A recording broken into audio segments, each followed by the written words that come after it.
Hello, students. How are you? Today, we are going to discuss the chapter Reproduction in Plants.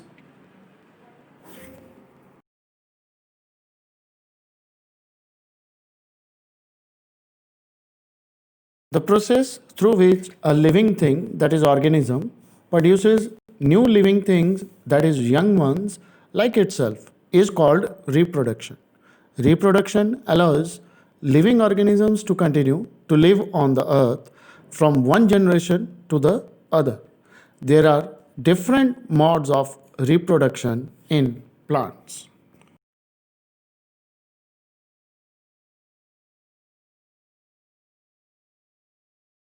Here we are going to discuss about various modes of reproduction.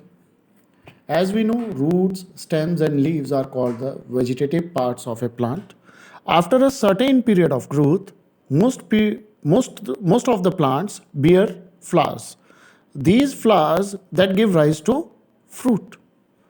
Now, seeds are present in these fruits, which give rise to a new plant. Flowers, that's why they are called as the reproductive parts.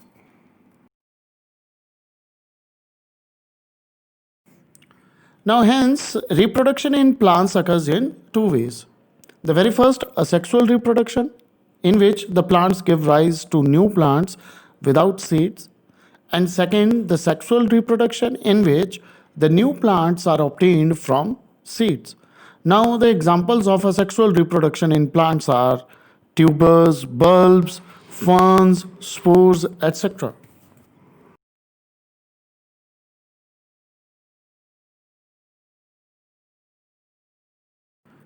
Here we are going to discuss about the various types of asexual reproduction.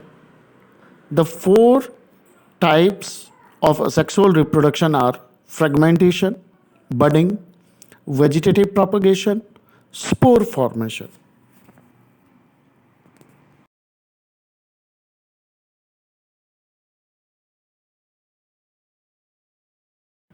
Here we are going to discuss about vegetative reproduction, that is artificial propagation. In some plants, any vegetative part of a plant, such as the root, stem, or leaf, this gives rise to a new plant. This type of asexual reproduction is called vegetative propagation. Vegetative propagation can take place naturally and can also be carried out by artificial means. Here we are going to discuss about the vegetative propagation by natural means, that is from stem. New plants can grow either from horizontal stem or from underground stem.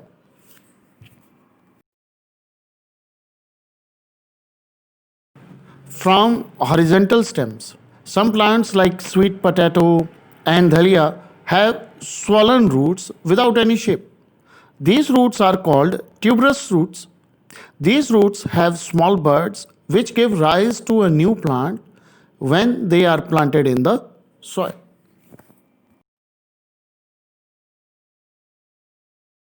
Vegetative propagation from leaves. Plants like Bryophyllum produce buds from the margin of leaves. These buds drop off from the leaves and fix themselves to the ground and later grow into a new plant.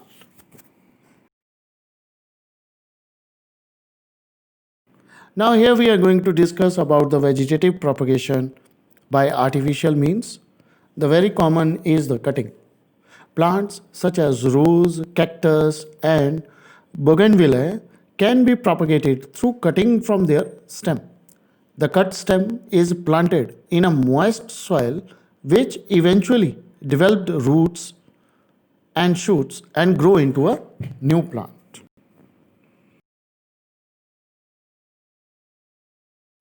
Other modes of vegetative propagation by artificial means are grafting, layering, tissue culture.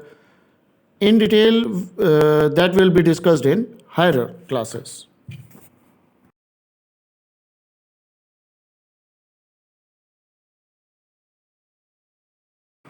Here we are going to discuss about budding. some simple organisms reproduce by producing small outgrowths from their body.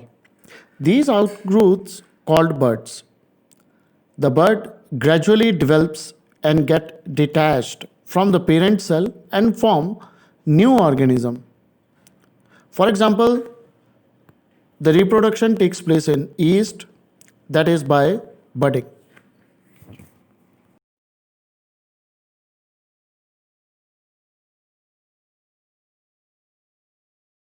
Here we are going to discuss about the fragmentation. In this method, the body of parent organism breaks into fragments, and each fragment can grow to function as a new individual. For example, algae like Oscillatoria and Spirogyra, they are reproduced by fragmentation.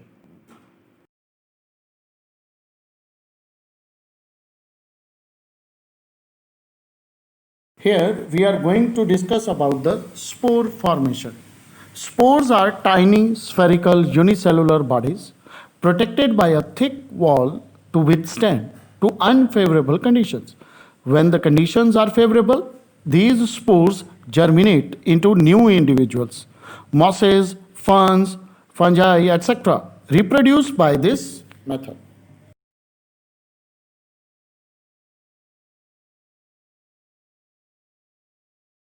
Here we are going to discuss about the sexual reproduction in plants. In sexual reproduction, male cell, that is gamete, produced by the male part of the flower fuses with female cell, that is gametes, produced by the female part of the flower. These cells divide and slowly give rise to a new individuals. Now, such types of reproductions are called as sexual reproduction, in which the stamens are the male reproductive part and pistil is the female reproductive part.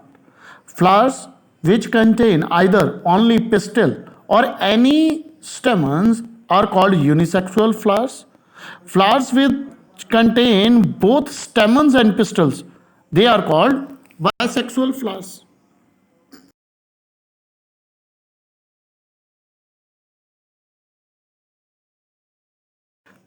Now here we are going to discuss about the pollination.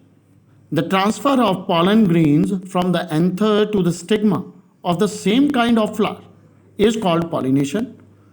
Pollination is of two types: self pollination and cross pollination.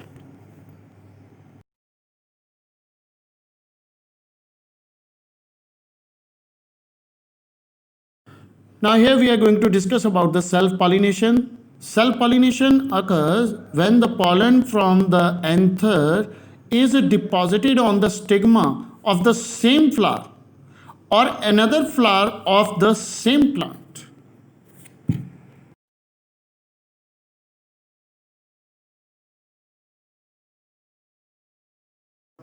The cross pollination, it is the transfer of pollens from the anther of one flower to the stigma of another flower on a different individual of the same species. So it might be a different plant.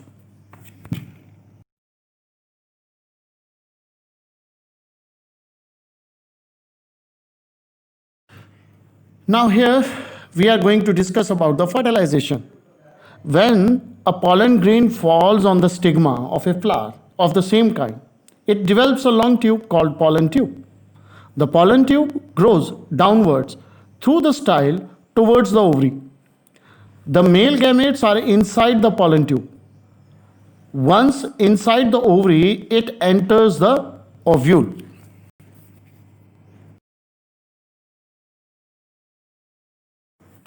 The male gamete fuses with the female gamete and form zygote. The process of fusion of male and female gamete is known as fertilization. The fertilized cell is known as the zygote. The ovule develops into a seed and the ovary into the fruit after fertilization.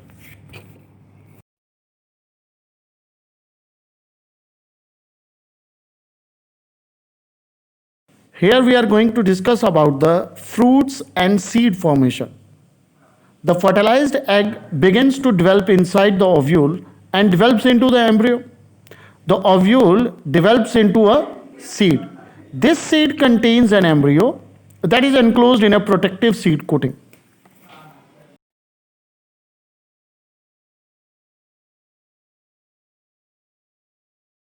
Now we are going to discuss about the seed dispersal.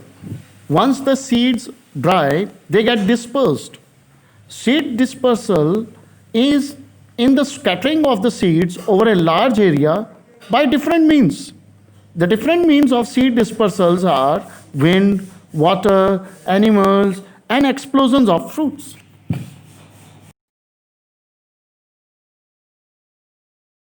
So let us discuss about the fertilization by the wind. Some plants like drumsticks and maple have winged seeds which are carried away by the wind.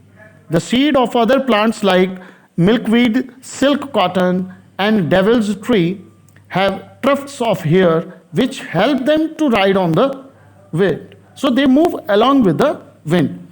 And this way they get fertilized with different plants. So such fertilization is known as fertilized by winds. Here we are going to discuss about fertilization by water. Seeds that are dispersed by water have a spongy core or a layer of fiber that make them light. This property helps them to float on water. The flowing water then carries them to far off places. For example, the coconut seed that float over the water and moves from one place to another. In this way, the fertilization occurs that is known as fertilization by water.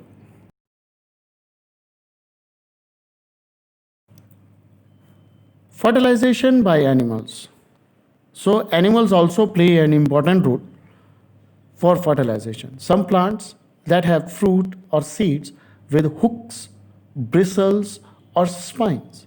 These get attached to the fur of animals or to our clothes.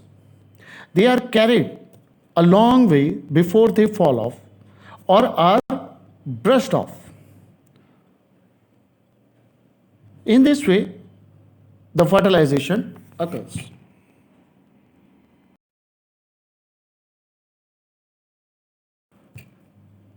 So, fertilization by exploding fruits. The fruits of the rubber tree, balsam, ladyfinger, and night jasmine explode when they ripen.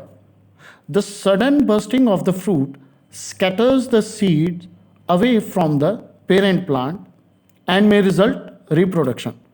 So, in this way, these are the various types of reproduction that carried out by these agents.